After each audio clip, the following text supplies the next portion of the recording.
Assalamualaikum warahmatullahi wabarakatuh.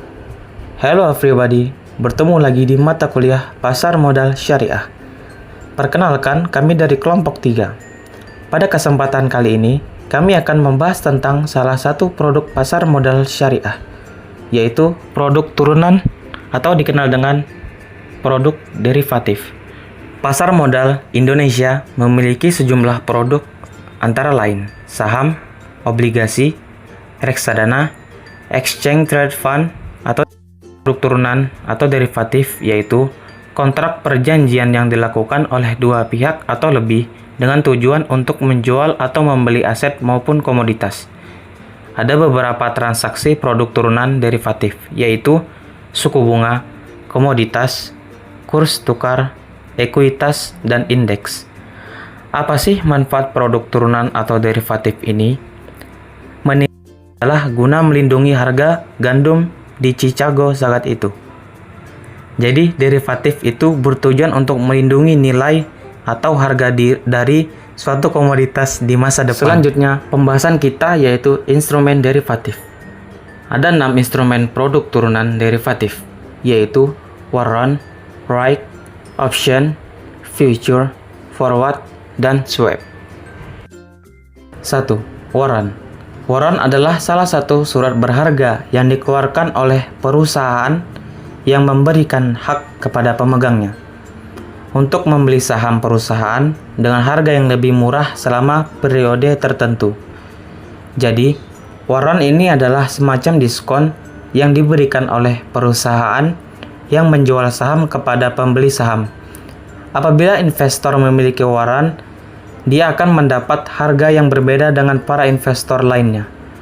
Untuk warrant ini memiliki jangka waktu biasanya 2-3 tahun.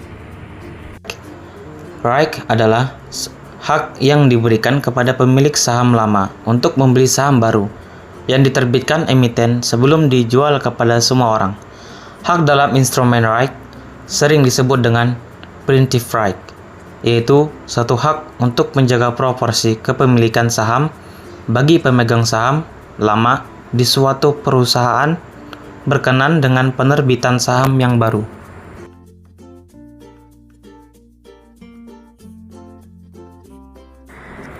Yang ketiga, option.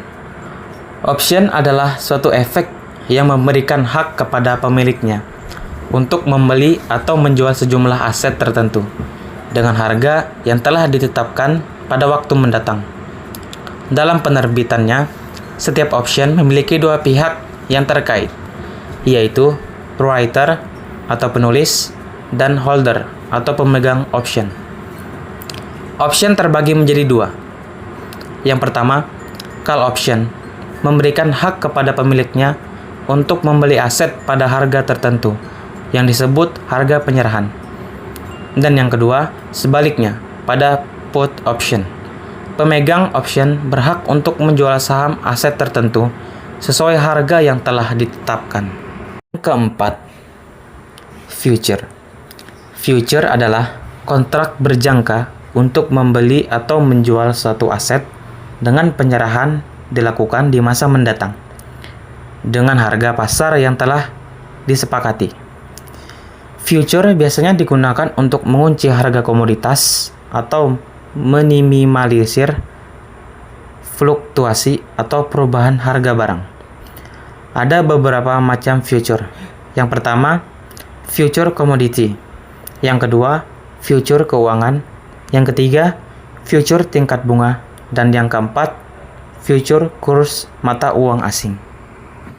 Yang kelima, forward.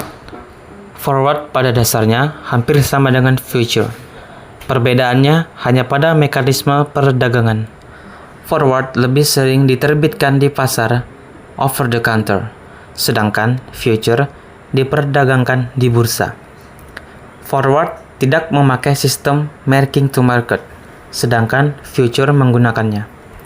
Forward secara umum terbagi menjadi dua, yaitu pertama, forward purchase adalah kontrak pembelian valuta asing di muka yang terjadi antara nasabah dengan bank devisa. Dan yang kedua, forward rate agreement adalah kontrak untuk menentukan besaran tingkat bunga simpanan. Swap adalah kontrak penukaran mata uang pada saat sekarang dan waktu yang akan datang antara nasabah dengan bank devisa. Swap atau currency swap adalah kontrak konversi kewajiban utang dalam mata uang berbeda. Salah satu keuntungan swap adalah dapat mengurangi risiko tingkat kurs mata uang asing dalam waktu yang lama. Dengan kata lain, currency swap dipakai sebagai suatu upaya untuk restrukturisasi aset mata uang asing agar bisa mengurangi kemungkinan terjadinya kerugian di masa yang akan datang.